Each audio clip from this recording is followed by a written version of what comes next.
Continuamos el diálogo en la casa de la embajadora, en su oficina, embajadora Cipollini de la Embajada de Sudáfrica en Caracas. Embajadora, un poco conocer para nuestros televidentes la historia de Sudáfrica. La historia de Sudáfrica, bueno, Sudáfrica fue un país colonizado.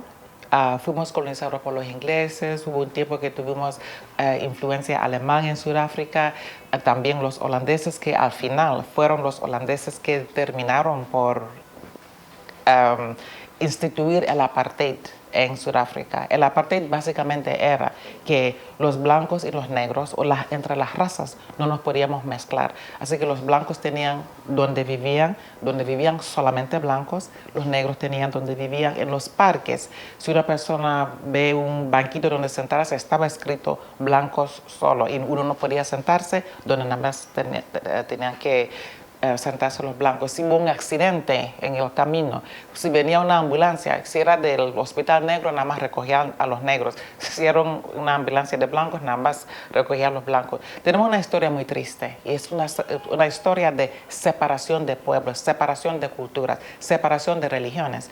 Y fue mediante la lucha de liberación nacional que se organizó mediante el Congreso Nacional Africano, que finalmente en el 94, también con la salida de Nelson Mandela en el 90, de la cárcel, que fue encarcelada por 27 años, y él junto a otros líderes sudafricanos, ellos saliendo de la cárcel, fue que empezaron a liberar la práctica de la política del Congreso Nacional Africano y otros partidos de liberación nacional de Sudáfrica. La ANC no era el único, que también libraron que se podía hablar ahora de la política sudafricana. En el 94 tuvimos nuestra liberación, por eso el 27 de abril es nuestro día de liberación nacional, porque fue el primer día que los negros pudieron votar por primera vez en Sudáfrica. Así que esa fue nuestra historia, una historia triste, una historia de separación, una historia de segregación a lo que tenemos hoy, que es alegría, que es muchos desafíos, pero muchos éxitos que hemos tenido. Supieron imponerse sobre el odio, sobre la división. Hubo una transición en la armonía, hubo diálogo, hubo negociación.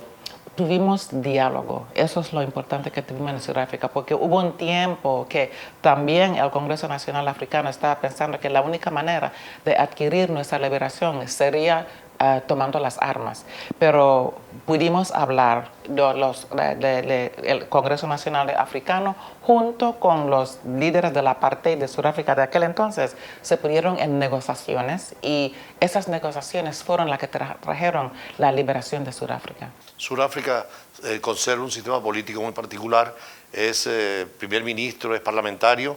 Nosotros tenemos un presidente y un vicepresidente, tenemos el Parlamento de Sudáfrica, y lógicamente, igual que aquí en Venezuela, tienen los gobiernos provinciales y tenemos también el gobierno nacional, tenemos un sistema parlamentario, tenemos un presidente y un vicepresidente. Pero es parlamentario, el Parlamento sí ejerce la función fundamental, y el primer ministro es el que maneja el gobierno. No, nosotros, el presidente y el vicepresidente son los que, nosotros no tenemos primer ministro, tenemos presidente y vicepresidente, son los que manejan el sistema de Sudáfrica. Siempre el modelo inglés de parlamentario. Sí, eso es lo que seguimos, sí. Y en la relación con la parte educativa, universitaria, ¿cómo es el sistema educativo?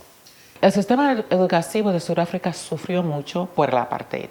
Uno ve que porque nuestras escuelas eran separadas, escuelas para negros, universitarios para negros y para blancos, hasta el sol de hoy tenemos un proceso en el cual estamos educando a los educadores para superar su nivel de entrenamiento, su nivel de educación, para que puedan enseñar mejor a las escuelas. Todavía tenemos escuelas en Sudáfrica, lógicamente, por nuestra historia, donde predominan personas blancas, predominan personas negras. Todavía tenemos eso, pero ya el sistema educativo se ha abierto, donde cualquier estudiante puede ir a cualquier instituto de educación. Ya esa segregación no existe, pero todavía hay mucho trabajo en cuanto a elevar el sistema de educación, particularmente de la población negra. Además, con una población múltiple, mixta, sobre todo de muchas nacionalidades. Muchas nacionalidades, nosotros somos un país, una mezcla de todo.